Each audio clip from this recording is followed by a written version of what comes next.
Welcome to Rehab Week again. I'm Caitlin. I'm one of the PTs on the Rehab Week committee, and it is my pleasure to introduce Brad Dexter. He's a physical therapist and assistant professor at the Nebraska Medical Center. And I'll introduce him and just want to thank him. I kind of made it difficult for him and kind of made him tailor this lecture specifically to our staff. So I appreciate him coming and giving us all his knowledge. So let's welcome him. Thank you, Caitlin. I'm typically a wanderer when I'm talking, so this is going to be tough for me to stand in front of the microphone and still try to make eye contact with all of you, but I'm going to do my best to not walk away from the microphone and get out of the view of the camera. I appreciate the introduction, and honestly, it was really helpful to have a conversation with you about, hey, tell me more about your audience. Where are you guys at in the spectrum or the continuity of care? Who do you typically work with? Like, let's try to tailor this and make it as practical as we possibly can. I don't know about you guys. Sometimes I go to a presentation, or at least I have one student in the room right now too, and she could speak to this. Maybe I do it too. I go to presentations sometimes. I'm like, what are my takeaways? I'm not sure. That was maybe up here, but I want it down here so I can go just engage with it right away. Annika, maybe I don't do a good job of that in class at times. Maybe you're like, what do I do with that? I don't know. Yeah, so it was really helpful to talk to Caitlin a little while ago and just try to understand, where you guys are at and how I might help you think about the lifelong impact that you're making with people, even if you have them for a short period of time, right? Just a little bit more about me. So I am an assistant professor at UNMC right now in the physical therapy program there. Prior to that, I was at QLI in Omaha. It sounds like there's a number of folks from QLI that are here now, which is lovely. It's fun to see that overlap. And in my time there, I had a chance to work with a spinal cord injury population for a long time. That gave me some opportunities to get involved at more of a national level with some spinal cord injury organizations, to understand what was going on from an advocacy standpoint, to network at that level, and just to learn a lot more about that world in general, interact with a lot of people that have had spinal cord injuries that are 30 years post spinal cord injury, and to see the fullness of life that they have, even though they're living life in a different way that you and I may be as able-bodied individuals. I was able to coordinate our PT and OT department for a number of years, and then transitioned into a telehealth program that we created more so because we had people coming to us from all over the place, and we wanted to try to provide softer landings as they integrated back into their own communities.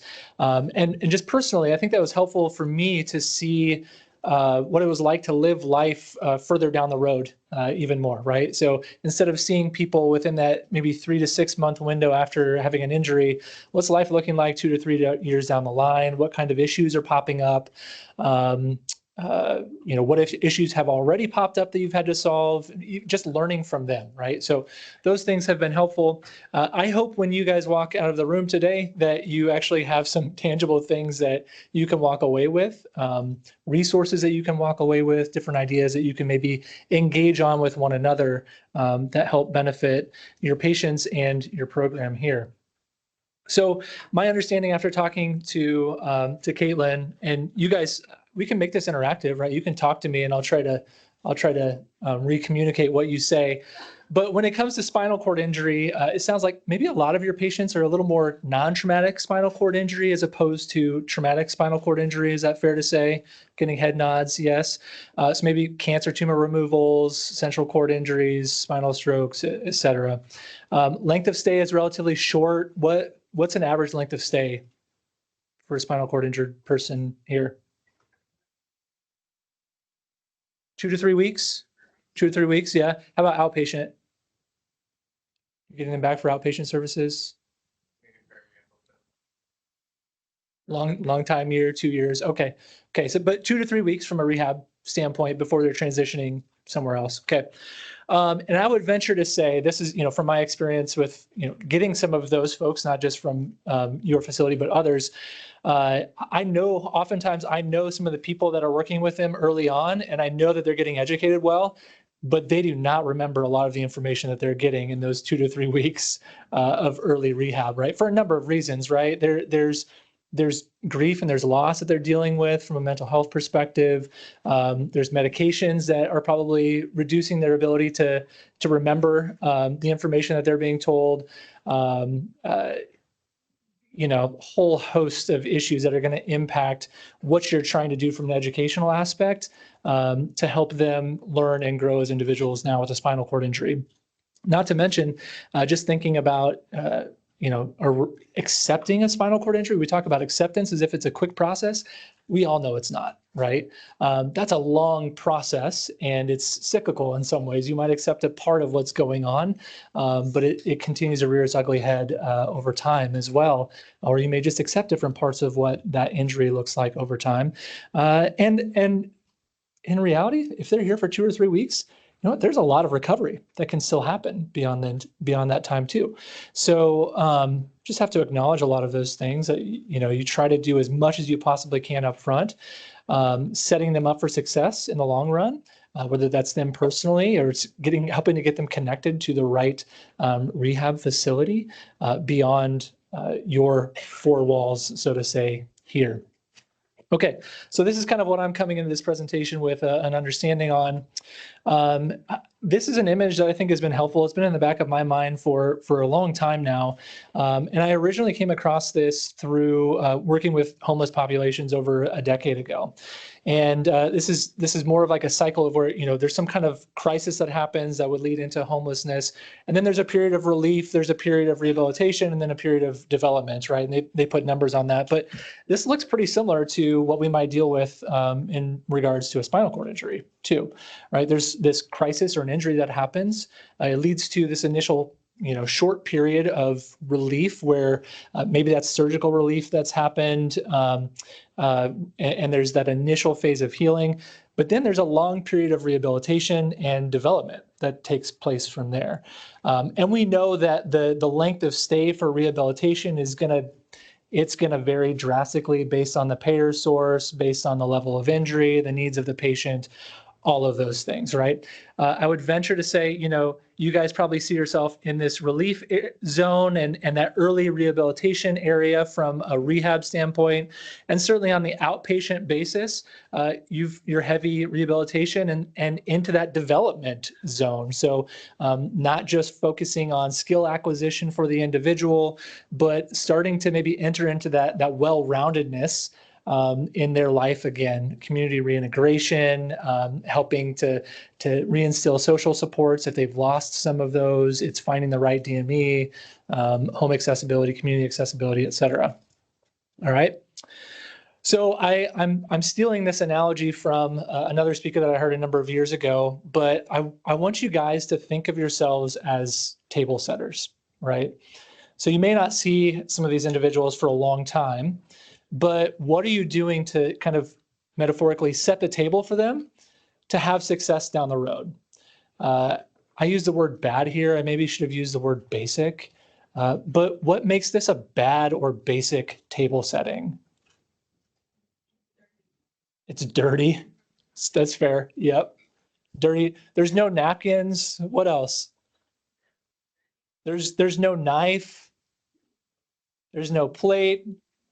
Nothing to drink out of, right? The fork and the spoon are pretty rusty. Wrong side too. Wow. We have some etiquette experts here in the audience, which is amazing. Yeah, absolutely. And sometimes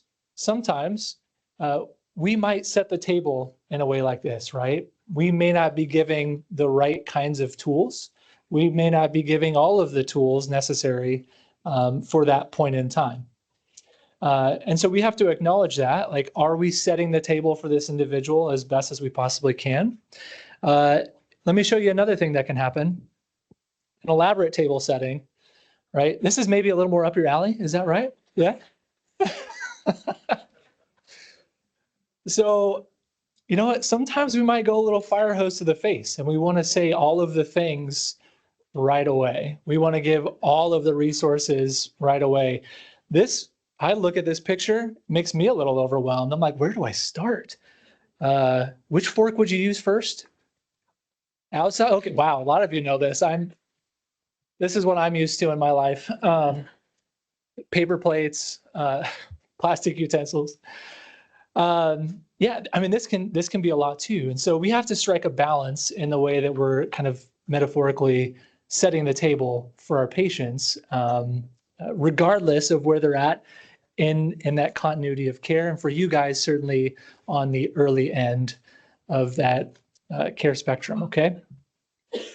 So one thing I want to point out here, this is from the University of Alabama, Birmingham, which kind of hosts the National Spinal Cord Injury Statistical Center. And these are the numbers from 2024. The 2025 ones will come out in January of 26 here.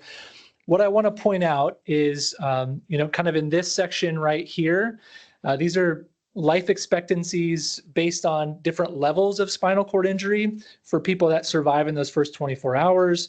Over here in this bunch is for people that are surviving at least 1 year post-injury. So we can look, if someone has an injury at the age of 20, and they survive those first 24 hours after their injury, even with a high tetraplegic injury, their life expectancy is about another 28 years. That's a lot of life to live yet, right? Let's look at a person who's 60 when they have a spinal cord injury. On average, with that high tetra type of injury, their life expectancy is 10 more years. That's still, that's a decent amount of time to live life. What we're aiming for in any of this is how do we give quality years of life back during that time? And so we think back to that graph that I showed a couple slides ago. There's not just that rehabilitation aspect, but there's the development aspect.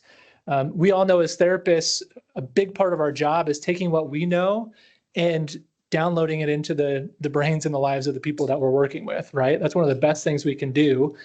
We don't need them to rely on us all the time, but we do want them to have self-efficacy, to own their injuries and have freedom and independence in their lives again, right?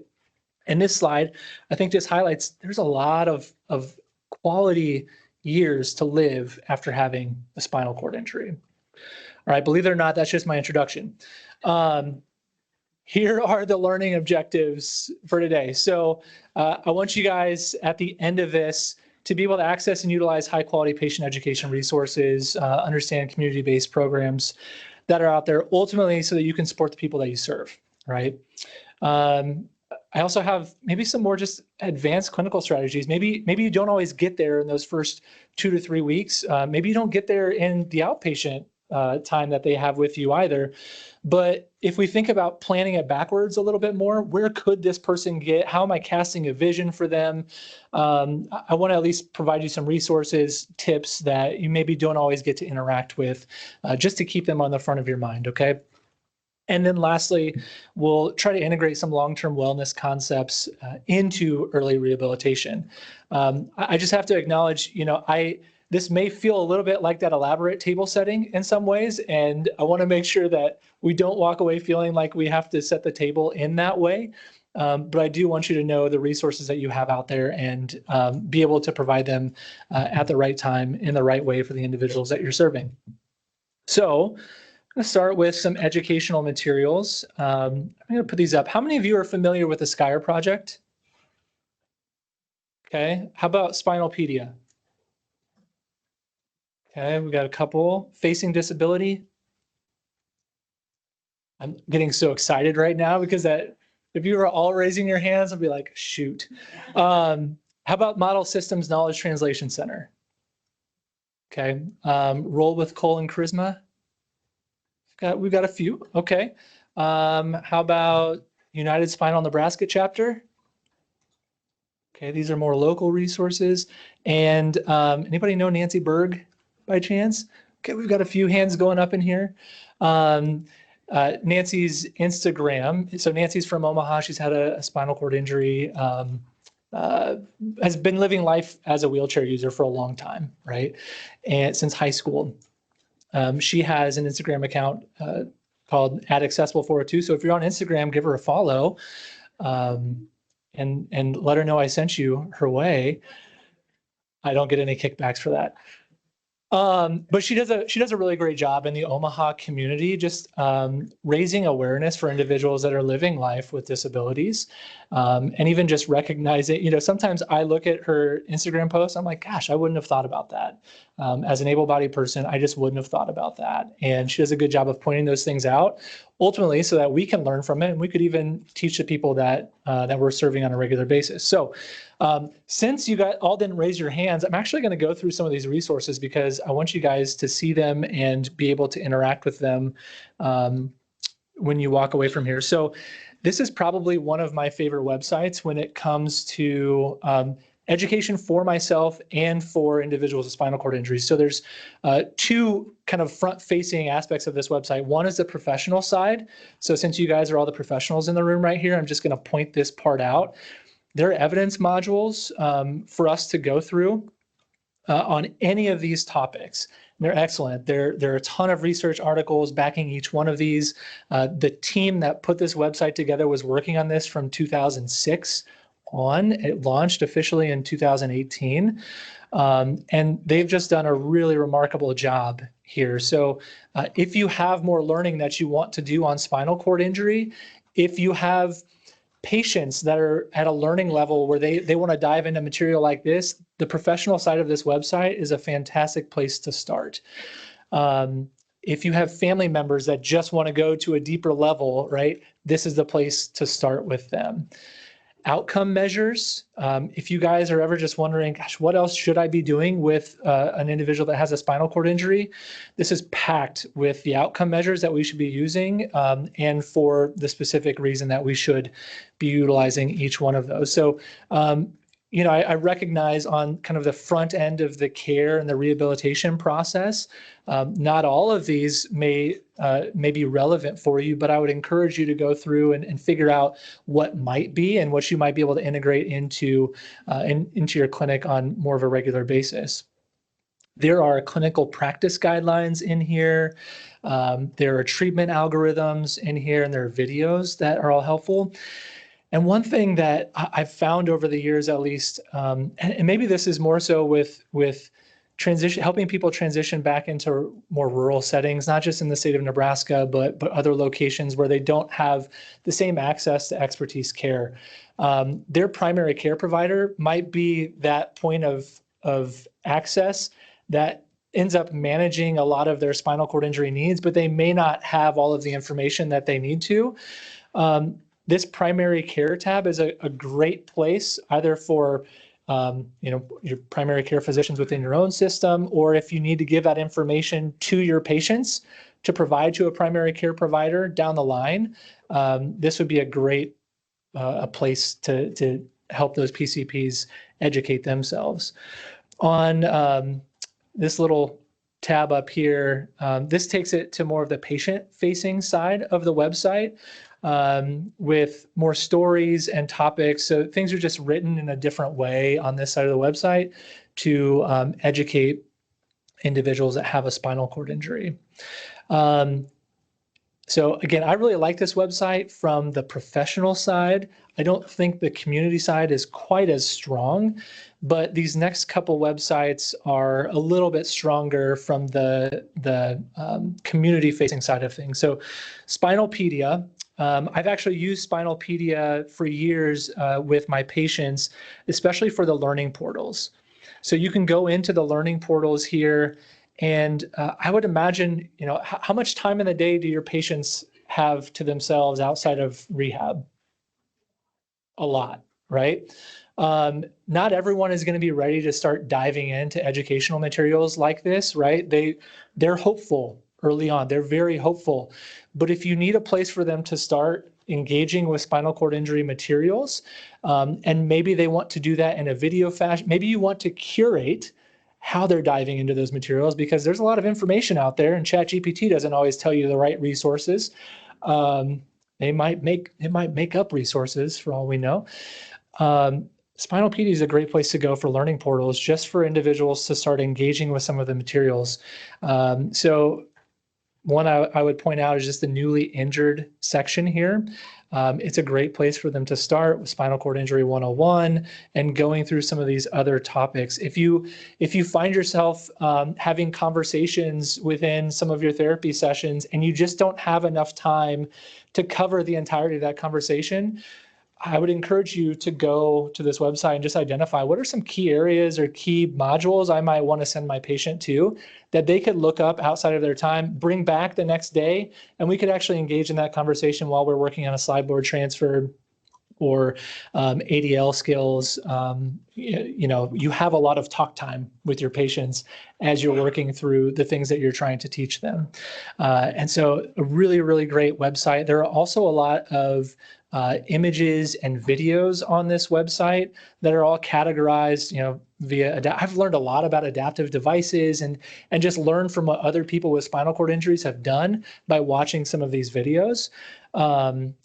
People come up with the coolest things that they 3D print or that they just come up with on their own. Some of them are a little higher tech, some of them are a little bit lower tech, but really great videos. I've used this website to see how some people do floor transfers because, let's be honest, there's a lot of different ways you can do a floor transfer. There are a lot of different ways that you can do a vehicle transfer. And a big thing in the back of my mind is always, I don't want to approach a patient like, well, how are you going to do that, right? I always want to approach a patient with, well, how could we do that? Let's think of a way that we could make this work, right? This option that I have in my mind right now, it's not working. You have this type of a vehicle, you have this type of a chair setup. Let's see what's out there. Let's try to learn from someone else that's done this. Certainly we have peer mentoring. You can bring people into your facility. Do you guys do peer mentors at all? Not for spinal cord injury, maybe like amputees and other, yeah. Okay, limb loss, stroke, yeah.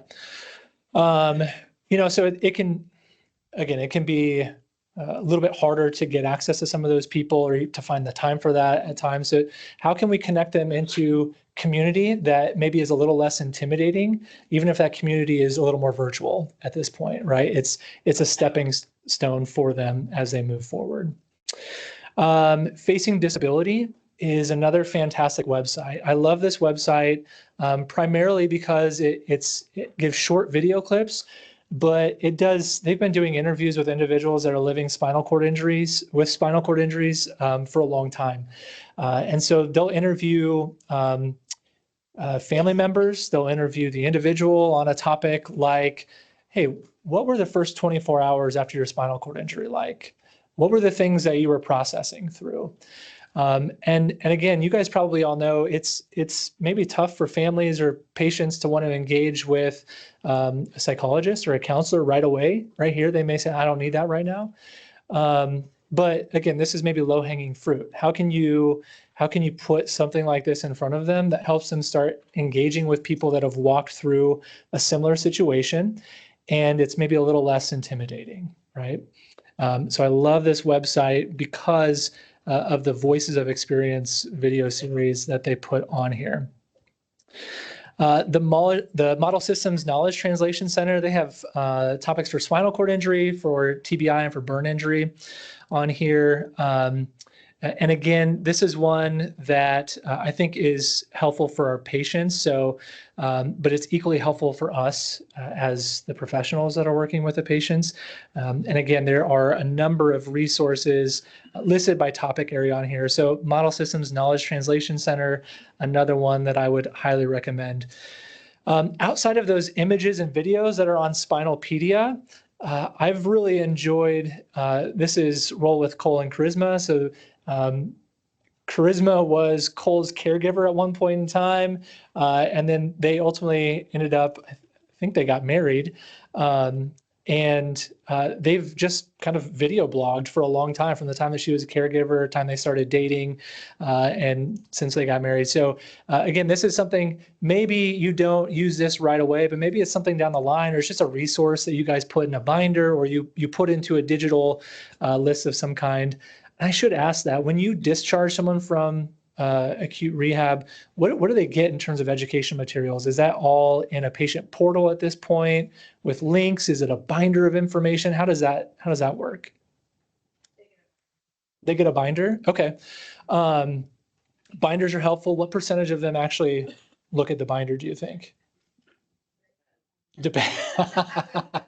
It depends. Yeah. And I'm sure you guys are asking, like, how do you learn best, right? Some people really love the paper and pencil. They're going to read that. They want books, but especially with a younger generation, right? More people are more likely to engage with videos or digital content. And so having options to present to some of those patients, even having some of these links, if it's in your binder or if it's given to them in some other way, maybe that's a helpful resource for them as they walk away from your program.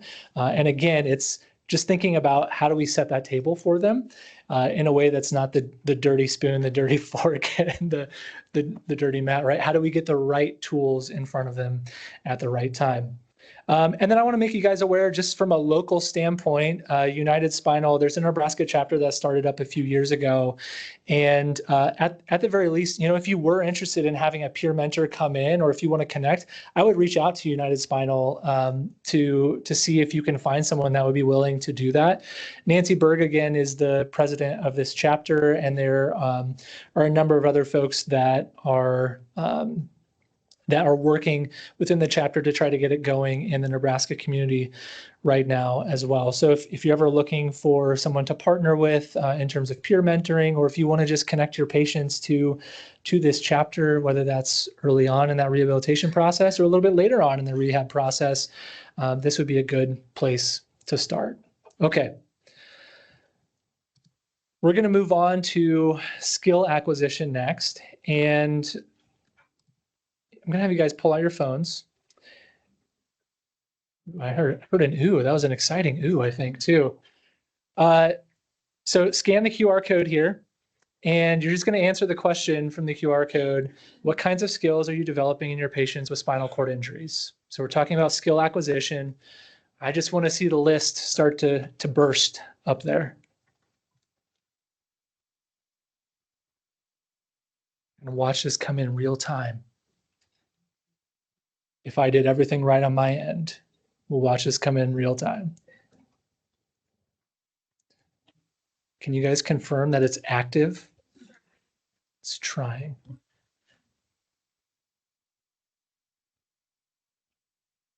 Oh, it's working.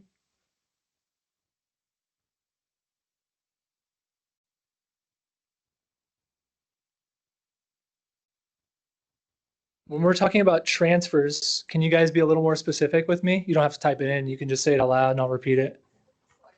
Slide board transfers, pop over transfers.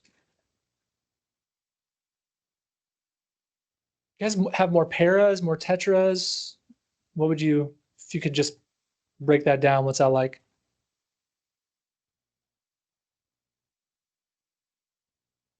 More people that have all four limbs, more tetras.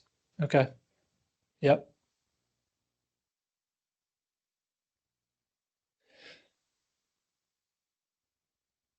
Okay, so obviously the ones that are getting more hits, the words get bigger, right?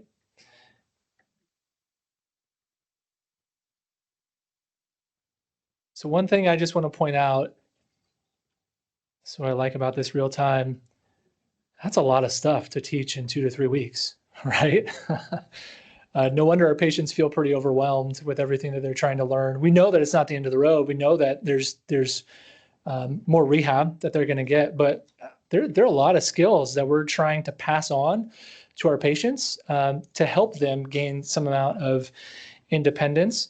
How often do you feel like they can connect the dots between what you're trying to teach them in the moment and what the reality in life may be 2, 3, 6 months down the line?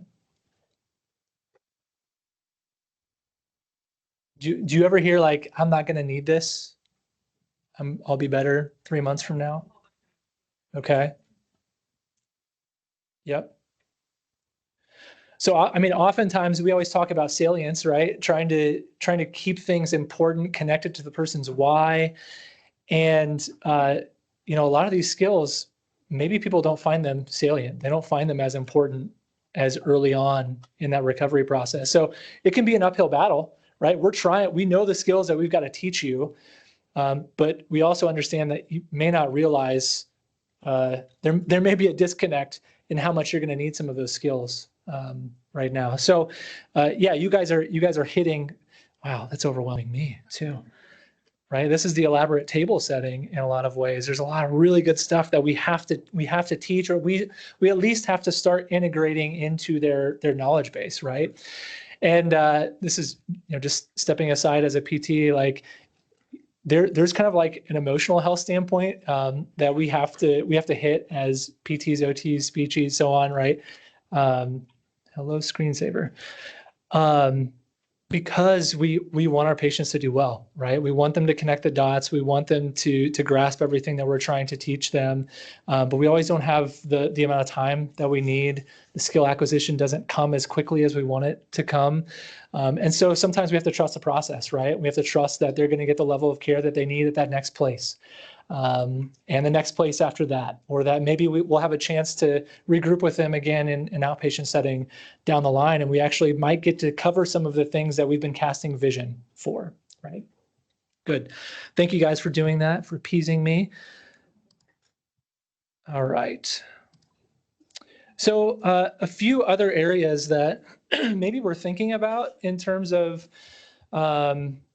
casting vision and starting to train and give these skills to our patients, but joint preservation, right?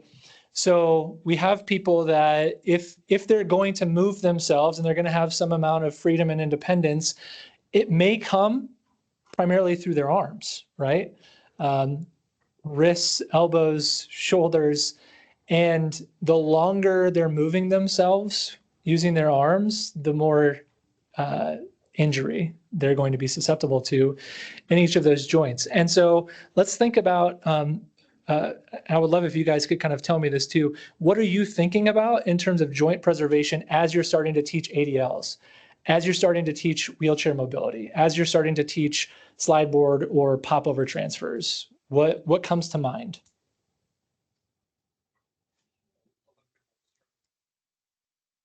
Elliptical stroke pattern when you're propelling wheelchair. Love it. What else? Limiting overhead reaching.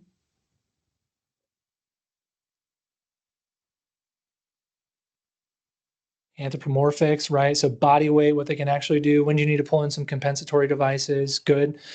Some other things to think about, right?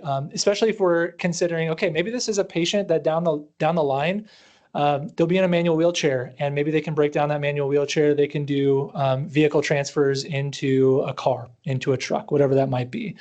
How do we start setting them up for success right now? So there's the basic skill of just doing a slide board or a pop over transfer on even surfaces, right?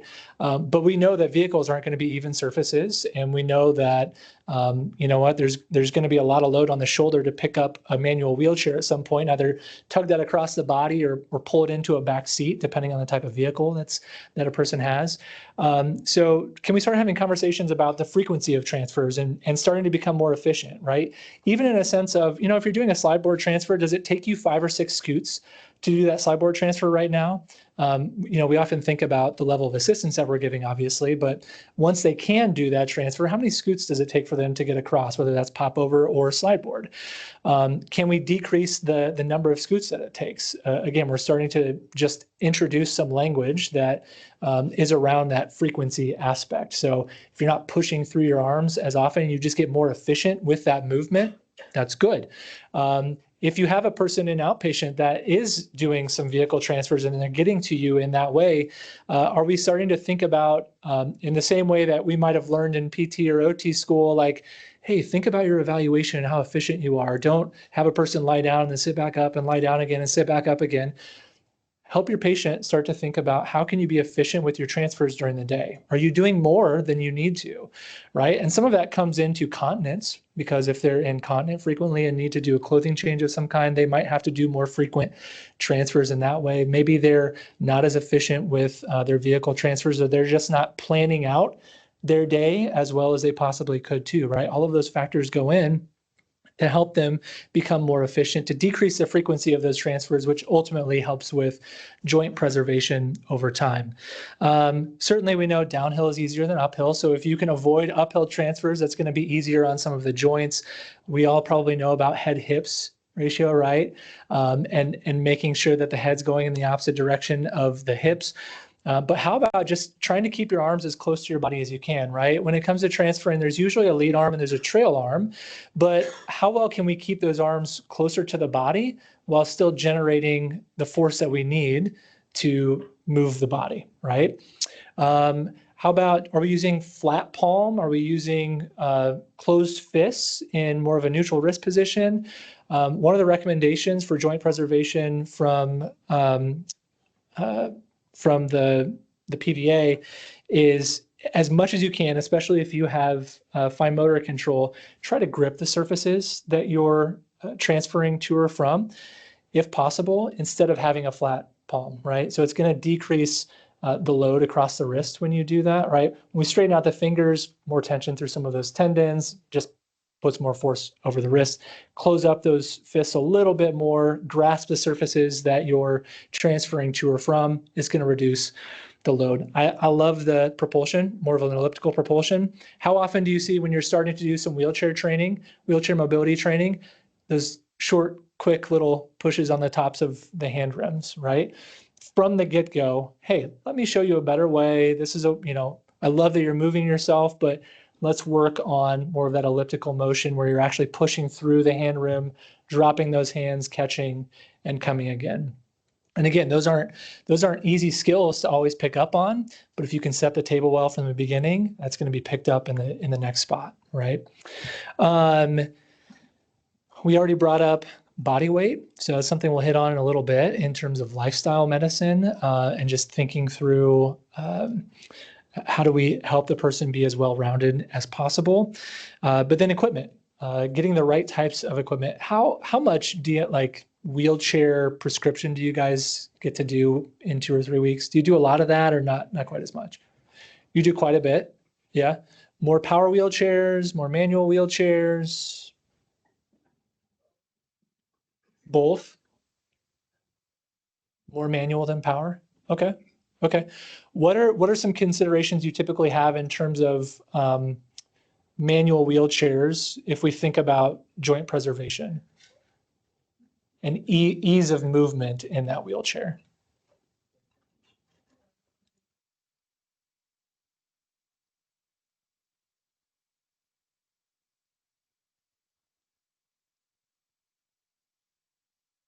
Lightweight versus ultra lightweight chairs, right? Is this a person that is going to need help to break down the wheelchair? Are they going to be doing it on their own? Obviously, you can justify that ultra lightweight K5 chair if they're going to be doing more of that wheelchair breakdown on their own. How about, like, so you're talking about flip up armrest. Do you dive into some of the weeds of the different components, whether it's the front casters or the type of backrest, wheel locks versus no wheel locks? Some of those decisions get made on the second wheelchair that people get, right? We tend to help. We give them kind of like it's not low line. We give them more of a training wheelchair, it feels like, early on, just depending on what their case is. But oftentimes they're going to learn a lot in those first 4 or 5 years of using a manual wheelchair after that first prescription.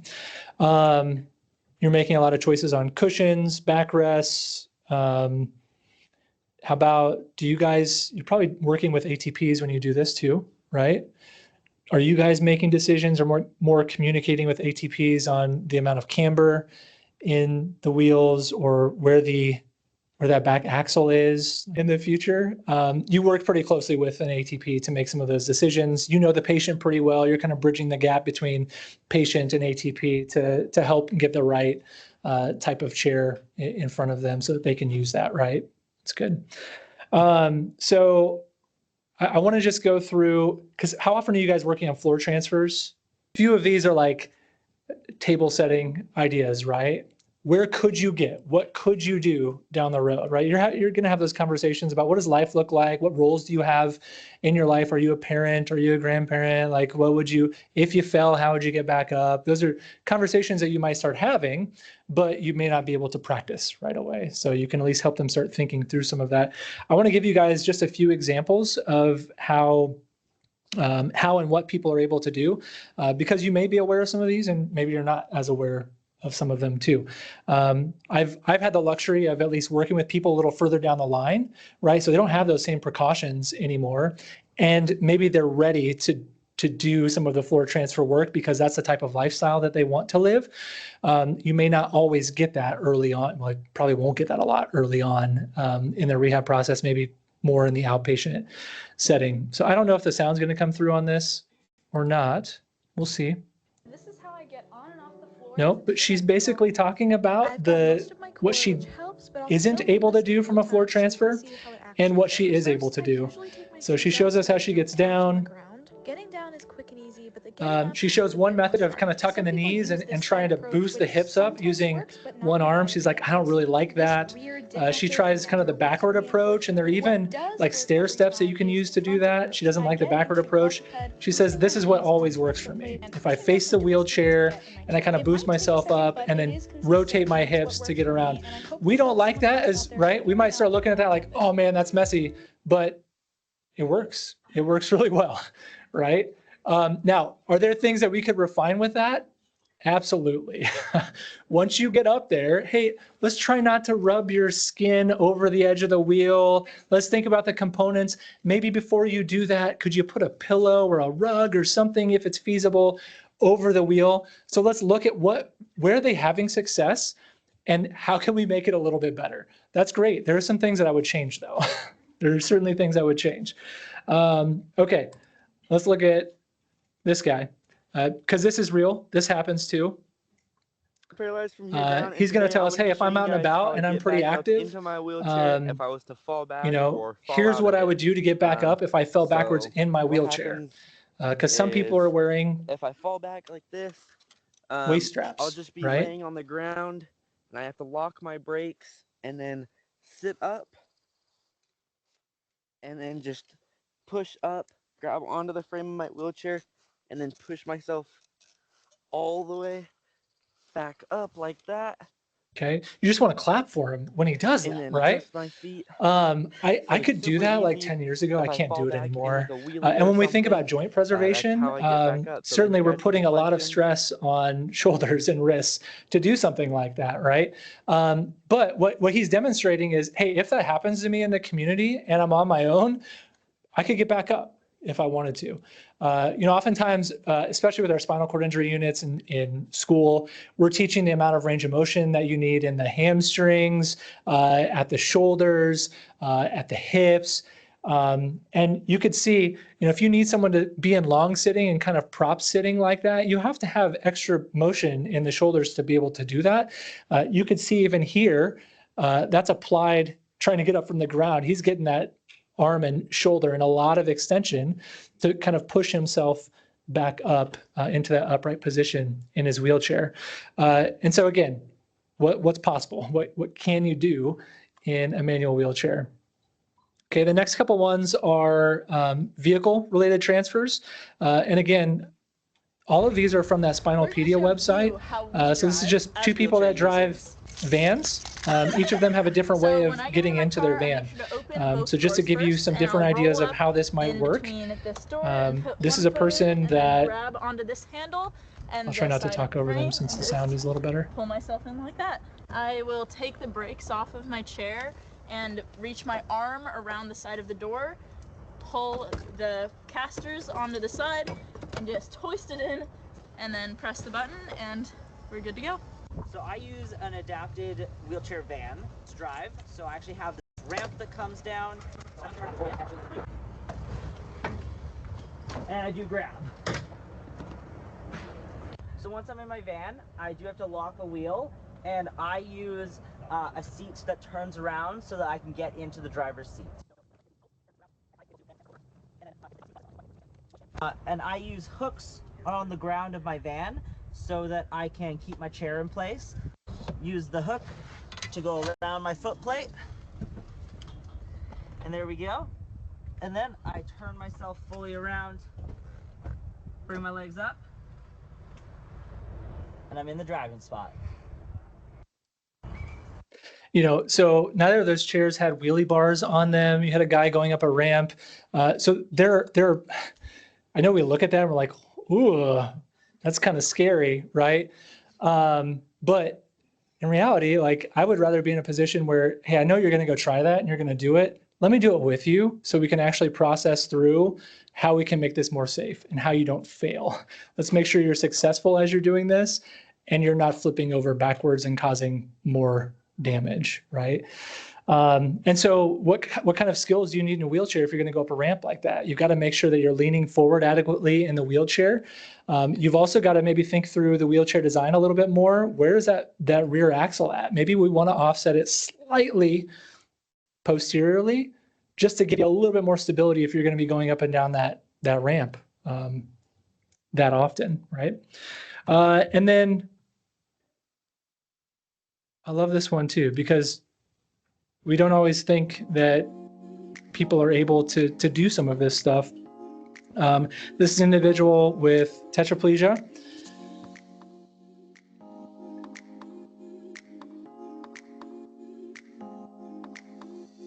And I love some of the low-tech modifications that he's made. So he has a two-door vehicle. You'll see him break down his chair. And this is where he's gotten pretty efficient, right? He's not taking every component off of that chair. He has swing away footrests. He obviously has armrests. He could pull those things off, but he's gotten pretty efficient at how he's going to do this.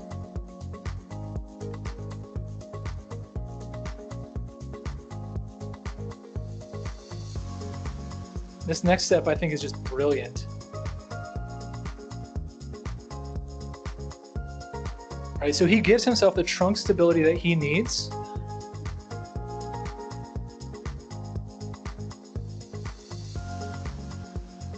Okay, now a lot of load on the shoulder. We want to make sure that you have a K5 chair. In this case, is a folding K5 chair. Maybe, I don't know what the material is on that chair. Maybe it's carbon fiber, maybe it's something different, but if you can make it as lightweight as possible, because this is freedom, this is independence, right? Getting into a vehicle, being able to drive around. So pretty cool. It doesn't say, but it's probably a C7 level injury. Again, you see him doing this in reverse and setting it back up. This is, you know, OTs, you have to appreciate this, right? Like a cable and a part of a metal hanger, a hook, like it's brilliant.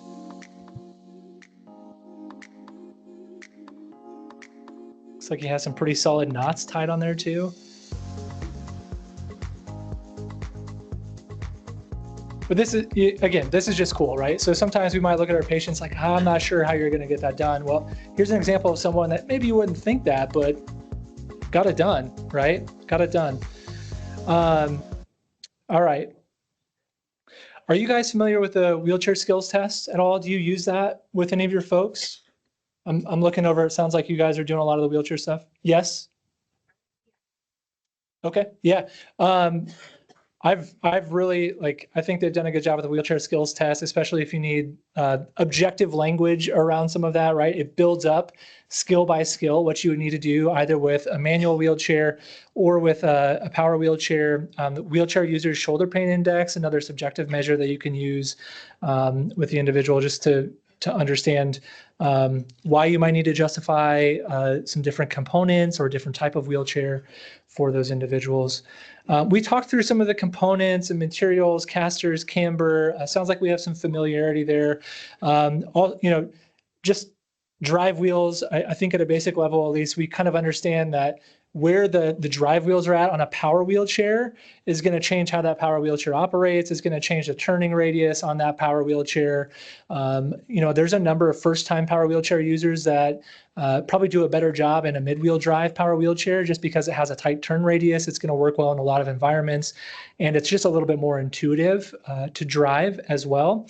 But front wheel and rear wheel types of power wheelchairs do offer different types of pros and cons to them too, right? Those front wheel drive power wheelchairs do a little bit better off-road, gravel types of situations.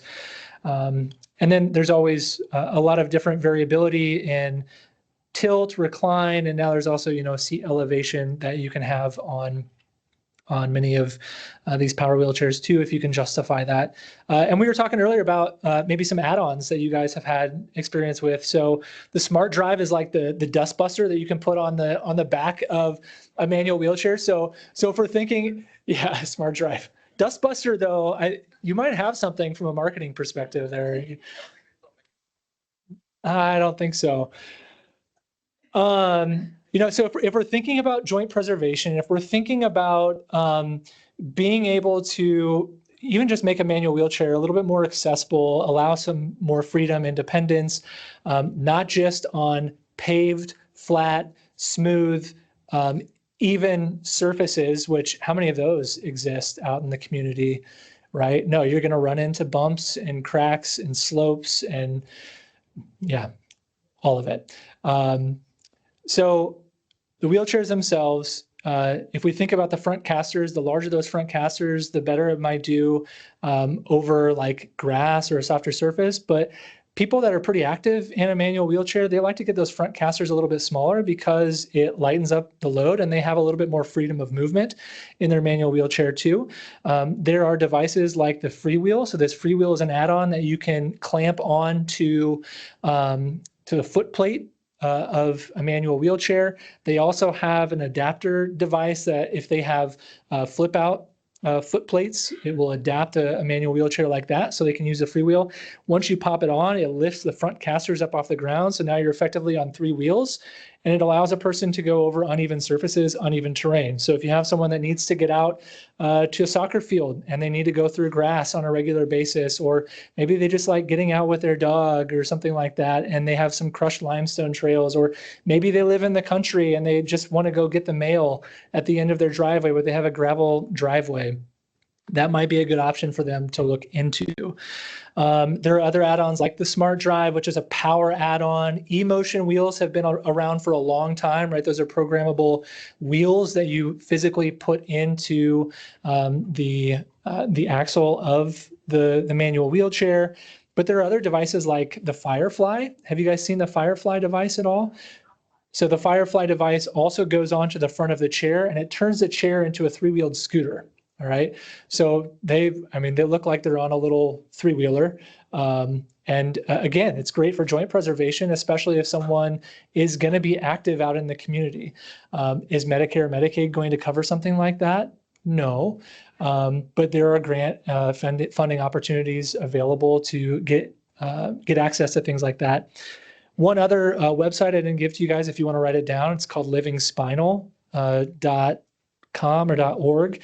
It has a lot of these power add-ons. It's kind of like an Amazon for individuals with spinal cord injury. So whether it's power add-ons or it's devices for intimacy, or it's even just like catheter supplies, ADL devices, there's a lot of supplies that you can get on that website. So another good place that you could send people to. This is a type of chair that allows for more freedom in off-road types of situations. I don't think the video is going to play here, but you can see there are a couple of handles here. So instead of pushing on that wheel, there's essentially a drive wheel here, and they can use the handles, and the handles have brakes. There's a chain that goes from the back of the wheel to the front to a gear, and it's like it's just going to take the energy they put in when they push and when they pull, and it's going to translate it to the wheelchair so that they're essentially pushing and propelling their wheelchair through those drive arms. If they need to turn, they hold one side and they push on the other side, right? And that's how they alter it. So again, some of these, it's table setting. It's giving them that 5th fork on the side of the plate, if you want to put it that way. And then you may not get to do this, but several of those websites that I gave to you actually have wheelchair management and maintenance checklists on them that if you look through those, it's a great place for individuals to start. Maybe they're able to maintain and manage their wheelchairs on their own. Maybe they need help from a caregiver. But you know what? We know that it's harder and harder for ATPs to get to a person's house, to their location in a timely fashion. They've got a lot of patients that they're working with. And so the more that we can empower those patients, the better. So the last one is just long-term wellness, right? What do we have to say about long-term wellness when we have people for 2 to 3 weeks? I hope a lot, right? So I think there are a number of things that you and I probably think about on a regular basis. If we just consider lifestyle medicine, there's 6 pillars to lifestyle medicine. One of those is optimal nutrition. One of them is the right level of physical activity, sleep, having the right amount of sleep, building community, having good social supports in our lives, avoiding risky substances, and then managing our stress well. I think while that might look different for all of us in some way, shape, or form, those same pillars hold true for individuals with a spinal cord injury, right? We know that the nutrition that they might need early on as they're recovering in that process might look a little bit different than it looks down the road. But nutrition and physical activity and having the right kinds of supports in their lives, having the right amount of sleep, those are all things that are going to build success over time, that should snowball over time to help maintain the right type of body weight that will allow them to continue moving their bodies in an appropriate fashion, engage in the community, and engage in the ways that they want to within their own family systems or community systems themselves. So those pillars are true for you and I as we think about our own health, but they're still true for individuals with spinal cord injury. In terms of connectedness, I hope we've gone through a number of resources that you could use to help get people connected into community, whether that's here locally in Omaha, or that's even just starting them off with videos to see how people are living life with spinal cord injuries, to see the opportunities that exist and what they could do. Stress management is going to look different person to person, right? Everyone is going to deal with not just their injury, but then especially down the line, some of the day-to-day stressors that exist in their lives. Sometimes the people we're working with that have spinal cord injuries, risky substance abuse is maybe the reason why they're working with you in the first place, right? And so starting to address that early on, they may not be in a place where they're willing to change quite yet, but at least starting to have the conversation and entrusting that conversation as they move down the line through different providers. In terms of physical activity guidance, since I do have a number of PTs in this room, these are the physical activity guidelines for adults with spinal cord injury. So in terms of aerobic activity, trying to get to a starting level of 20 minutes of moderate to vigorous activity at least 2 times a week, and then strength training activity, 3 sets of 10 at least 2 times a week for each major muscle group that they have available. Now, we know when it comes to aerobic activity, we have individuals that have autonomic dysfunction, so it can be harder to get their heart rates up. They're going to have precautions early on that might limit the amount that they can do from a strength training standpoint, or how much that they can lift. And so that aerobic training capacity early on, when you might be seeing them, can be a little bit more difficult, right? Especially if we're only able to utilize your upper extremities. You don't have as large of muscles in your upper extremities as you do in your lower extremities. Hopefully that's not a shocker to anyone, right? So just using the arms to create aerobic activity is going to be a little bit more difficult. As they move down the line, you can see what those recommendations would be for them as they move forward. Again, community engagement, as you're kind of setting the table for them down the line, you can think about each of these different areas. What types of support groups are available? Is this a person that is going back to school, going back to college? What does return to work look like for them? And how do you even just start engaging in that conversation? What does the community look like? Who are the people we can get them connected to? Is this a person that enjoyed traveling before? What was their life like? And how do you start even exposing them to ways that they might be able to travel again so that you can cast that vision for them down the line? What does recreation look like? Again, many of those websites that I listed in here for you guys have really, really good resources to just start even exposing the individuals that you're serving to. All right, so back to that concept of table setting. This is typically what it looks like in my house, to be honest. You know, it's not the paper plates, it's not plastic. But I think this is kind of what we're going for, right? It's simple. You want to get just the right amount at the right time for them. And hopefully we're giving them the right tools and utensils to use at the right time. All right, so references in those websites are all listed for you guys in here. I like the Christopher Reeves website. It's probably not my go-to all of the time with patients anymore. I'm going to use a mix of those websites with them. Some of them will want the SCI Project website. Even if you're doing that on the community-facing side, they can get to the professional side and they can dig into that if they want a lot of that information. The Spinalpedia website, I think, is a fantastic resource for patients to learn and to go through those modules. That's a place that I would ask them to start learning if they want to engage in learning. I would often ask my patients, hey, how do you want to learn about your spinal cord injury? Is that through conversation with me? Are you want research articles in front of you? Do you want to do your own research and come back and talk about it? And if so, can I provide some of those resources to you?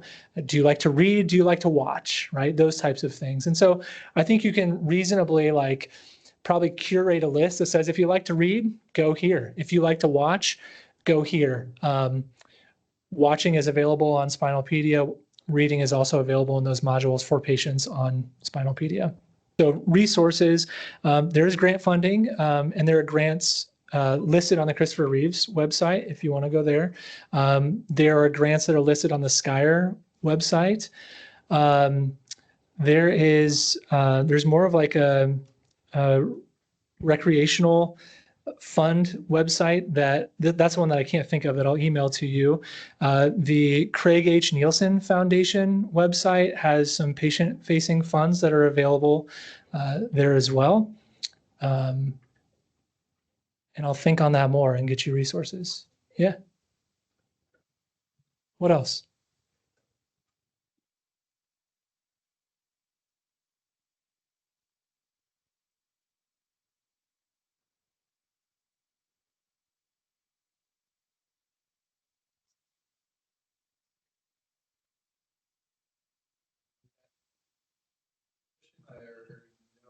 I feel like that was going to be the big thing to save everybody's shoulders, and then it never did.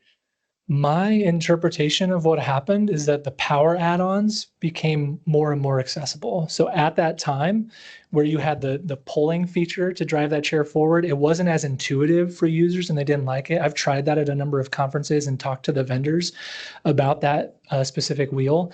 And I noticed over time, they stopped showing up at some of those conferences, but there was a proliferation of the Firefly, of the Smart Drive. There's another one that I can't remember the name of, that's similar to the Smart Drive. So it goes on the back of the chair, but it's the same concept. It's not as expensive as a power wheelchair, but it allows for a lot less pushes, especially over long distances for individuals that are manual wheelchair users. It's something that they can easily pop on and pop off. Even the emotion wheels, are probably more relevant for individuals that are in that lower tetra region. So if they're say like a C5, C6 injury, and they would be appropriate for a manual wheelchair, but they're not strong enough to push that manual wheelchair, that's where the emotion wheels tend to work a little bit better with that population. But then beyond that, I've just found many more people from a joint preservation standpoint will opt toward the power add-on as opposed to something else, even like the handles with the drive wheels, right? And we all kind of move toward the easy button at times, right? Yeah. Does that answer your question, Travis? Yeah.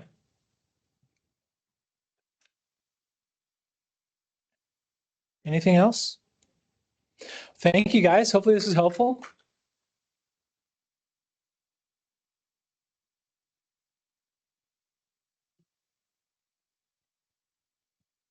All right, I just want to thank Brad Dexter again one more time for coming and giving us your time and expertise on the spinal cord injury. That concludes the online education. I would like to thank all of our presenters for their experience, knowledge, and expertise. Be sure to subscribe so you're up to date with all of Nebraska Methodist College's continuing education offerings. Thank you.